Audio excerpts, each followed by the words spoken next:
marriage does not give you sanction to rape. A marriage does not give you sanction to do whatever you want to do with women's bodies.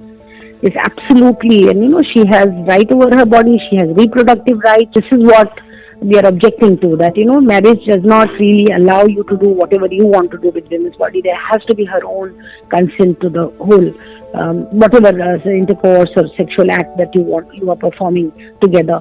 Marriage is essentially also a sexual relationship between a man and a woman. So when you consent for marriage, you enter into a relationship where it is consensual. Okay, now it's agreed that both parties will get into a sexual relationship. इसी के garb में होता है कि husbands are they feel that they are exempted because marriage is an agreement, it's a contract. So the very definition of rape is applicable even within marriage. But in our patriarchal society, in a society which has feudal, patriarchal, exploitative system, they refuse to recognize that a woman can be an independent identity and be an equal. So that is what we are fighting against. Just because I am a married woman, how can I be differentiated from other women? Or if a girl is 15, the Supreme Court in the independent thought case has said if a girl is under 15, she cannot be raped. She cannot be forced to have sex without her consent. So how is it different if she is 19? That's against the right to equality. So you are violating my fundamental right against in the Constitution also. Consent for everything is important. Somehow over the years, a woman's body is not seen as her own body. Particularly in societies where it's a much more of a patriarchal society where fathers and brothers and the elders dominate what you're going to wear, how much you're going to study, कब शादी होगी और शादी के बाद आपकी जिम्मेदारियां कैसी हैं, पति को खुश रखना है और सब कुछ बर्दाश्त करना है. I think it's important to understand that consent is important for everyone, much more so for women, because they do not really understand the aggression and violation because they have not been taught to, from childhood only about marriage, that if something is not acceptable, they can always say no. When we say it's an assault or rape is when it is non-consensual. And within marriage also, a woman has a right to say no. In our patriarchal society, it is understood or it is looked upon like that after marriage, the husband has total control or total authority over the woman's body, and the woman has no right to say no. This is what we are opposed to. Just because a person is married does not mean that they can be raped upon, right? Consent is the most important aspect of a sexual interaction. So why should consent be given away just because you are married? I would also like to say the man's will is as important, because when we do family counseling, in fact, now we have a very strange phenomena where it is men who are running away from sex and women are saying that our husbands are not giving us enough sex within the marriage, they are unable to perform, they are unable to satisfy us. So I don't know really what the hue and cry is all about, and I have a slight problem here to assume that women are asexual beings, to assume that we are not interested in sex, to assume that we have to be forced into having sex. I stand firmly against that. All research has proven that women are the most sexual beings. We are sexually way more active. We are multi-orgasmic, whereas the poor men take a long time to come, and when they come, they are a spent force and they need a couple of days to recover. And this recovery period is becoming longer and longer. For men, they feel that a woman's body, particularly after marriage, is like, they have a right on her body. Historically, अगर आप देखें तो स्त्री जो है वो एक property की तरह ही मानी जाती है हमेशा. Once women have been given in marriage, the man thinks it is his entitlement to have control over herself and her body, and he can do whatever he wants to do, and there is no need for consent. No man thinks that he has a right over a woman's body. So why can't there be a debate? Why can't we talk about it? How can anybody, even a judge, being a man, decide or think, from his own perspective. Let women judges decide on these issues. There has to be a very wide debate on this. When we even talk about Kanya Dan means I'm giving away something. It's like an object. You're kind of just giving your daughter away. So when you're giving her away, men in India tend to think that the woman is their property. And of course, then she has no right to say no to you. In a judgment of the Supreme Court, when they saw that, when they came up with the recognition that if a wife is a minor, right, 15 years or below, then it should be, if without consent, it should be recognized as rape. So why is it that it should not apply to a woman who is above 16? How does that differentiate? So it is nothing but patriarchy that we are talking about here, and we have re-looked at a lot of laws. Like we re-looked at, after the Nirbhaya case, we re-looked at the whole definition of rape, and the IPC was amended.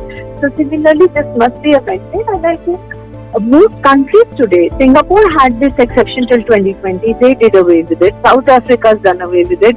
Israel recognizes it. Most countries, Malaysia recognizes it, US recognizes it, Europe recognizes it. So it's high time India also moves forward. At the time of Burma Commission, when the sexual assault law was getting changed and we were introducing a lot of new ideas, we presented to the Burma Commission, and in fact personally myself in my presentation brought in this whole idea of criminalizing rape in marriage. But as you know, because of the way we all think about male control in the patriarchal system over women, it was not it was included but not passed by the parliament. So I feel very strongly that women have a right to say no. Women's consent is very, very important in terms of any relationship, and also rape in marriage needs to be criminalized. It has to be criminalized because a lot of women are suffering on that account. The issue of marital rape has been debated for a very long time in our country, and in fact when the Burma Commission had come up asking for suggestions when amending the laws after the horrible and brutal Nirbhaya case, at that time the Burma Commission had also suggested that marital rape should not be made an exception, and that is why we have filed a petition in the High Court and demanding that marital rape be recognized. Rape, forceful sexual assault in a marriage must be recognized as marital rape. Sexuality of women have all along, I have written a whole book on it, that female sexuality and bodily functions in Hindu religious tradition. This book I studied it very carefully from childhood from womb to tomb. Women's sexuality is under the control of men, and that's what the patriarchal system designs and defines, and that is why you will see that it's extremely difficult area of legislation that we are asking for. But certainly it's a crime, and it has to be legislated. Many countries have already legislated. 34 countries, as we are talking about, have already legislated it. So the government has asked for more time, and that is why when we discussed with the NCW, National Commission of Women, we had recently had some kind of a discussion, but it was not at all very well prepared. So we have asked people to be prepared, to give us time for preparation, and to also we will give in full details about what we want to say. And we urged the National Commission of Women to tell the government to give a opinion that the marital rape should be recognized. इन चीजों पे ना अभी बहुत ज्यादा debate होगी और बहुत legal mind has to be applied, because when you immediately brand somebody as rape, then फिर उस rape के सारे section भी लगेंगे उस पे. Now rape under what circumstances, should it be sexual abuse, उसमें फिर वो penal provisions थोड़े कम होते हैं और थोड़ा dilute हो जाता है. Exactly rape कह सकते हैं या नहीं कह सकते हैं, ये circumstances define करती हैं, because a no is a no. ये भी होगा जब women will report, then marriages will break because it's a criminal case. But अगर आप उसको और आपने जहाँ आपने पुलिस केस फाइल किया तो एक तो ये भी डर होता है कि लॉ का मिसयूज भी होने का डर होता है. दूसरा ये कि आपने जहाँ आपने FIR फाइल किया तब कौन आपके साथ रहेगा, शादी तो एकदम टूटेगी. तो बहुत सारे एस्पेक्ट्स को ध्यान रखते हुए, बहुत ही केयरफुली इस पे डिबेट करते हुए, सोसाइटी में एक अवेयरनेस क्रिएट करते हुए कुछ ना कुछ तो women they need some solution कि अगर उन्हें कोई परेशानी है तो वो कहाँ जाए. I consider it to be a big challenge for women's movement of India because we have been talking about it for a long time. We have to engage in open debate. We have to convince the policy makers, and especially women policy makers who are sitting in the parliament have to be more vocal on these issues. We are raising debates. We have had lot of Twitter spaces. We are having lot of webinars on these issues. Not only that, now we will move in public and we are trying to create a condition where people understand what it is, because general public is also not very approving of this idea. A democratic relationship in marriage is very important to understand that, when you agree to marry, you agree to live together, it means, you're sharing a lot of things, mood swings, joy, happiness, responsibility, bed, sexual relationship, everything.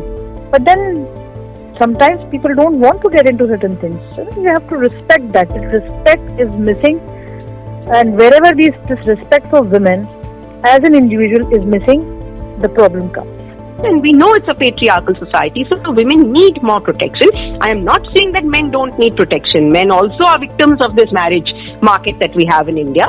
And I sympathize and empathize with men. I am the mother of a daughter. I am the mother of a son. I treat all children equally. It is very, very hard for both sets of children to survive the kind of forced marriages that we parents are inflicting upon children. I would like all parents to pause and think as to what are they doing, in what kind of a conundrum are we putting our young people, how are we expecting them to perform in this kind of unjust system that we are forcing upon them. So I think it's time that not just the law but even parents sat back and thought what they were doing to the young people.